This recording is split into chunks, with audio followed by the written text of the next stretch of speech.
Pagkagising ko nga ho pala ng umaga, ari nga ho pala si Biro ay nakapagbangin na ho ng talong. Inalis na nga rin ho pala niya yung balat. Ari nga ho palang talong nari ay bigay nga ho pala ng aking tiyuhin. Kalapit bahay nga lang ho pala namin din sila. Gada 2 araw lagi ho silang namumuti ng talong. Yung mga reject nga ho palang talong ang binibigay sa amin. Konti lang naman ho ang sira noon kaya pwede pa naman lutuin. Ang luto nga ho pala nari ay torta. Nang maiba naman ho at hindi lagi prito. Nagkasaw na nga ho pala ko ng 2 itlog. Maglalagay naman ho tayo ng pampalasa, ng asin, magic at saka ho paminta. Tapos halu-haluin lang natin para magmix yung lasa at ilalagay na ho natin yung talong.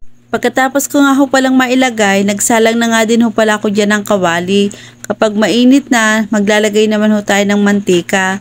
Kapag mainit na nga ho pala yung mantika, inilagay ko na nga ho pala rin talong. Ari naman ho ay mabilis lang lutuin, kaya eto na at luto na yung ating tortang talong. Dito nga ho pala sa amin sa probinsya, basta masipag lang ho talaga kayo magtanim ng gulay, ay hindi ho kayo mauubusan ng lulutuing gulay. Katulad nga ho pala din sa katabi namin sa tiyuhin kong talungan, ay napakarami ho ng bunga, ay di yan, porgang-porga na ho din sa talong. Abay umaga tanghali ho naming ulam eh. Tara hot, kain tayo din eh. Ang kasabay ko nga ho palang kumain din eh, yung 2 kong anak at saka ho ari si Biro. Di ba kasarap hong kumain kapag magkakasabay kayo. Pagkatapos ko nga ho palang kumain din eh, di yan, may customer na nga ho pala akong bumili ng aking tinda. Mga pamangking ko nga ho pala ari. Dahil naubos na nga ho pala rin aking mga paninda, ay pupunta muna ho ako sa bayan. Ang driver ko nga ho pala din ay si Biro.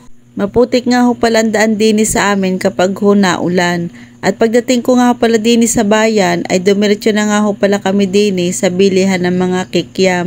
Pagkatapos ko nga ho palang mamili din agad naman ho kaming umuwi na. Kasi nga ho marami na ho nag-iintay sa akin na bumibili.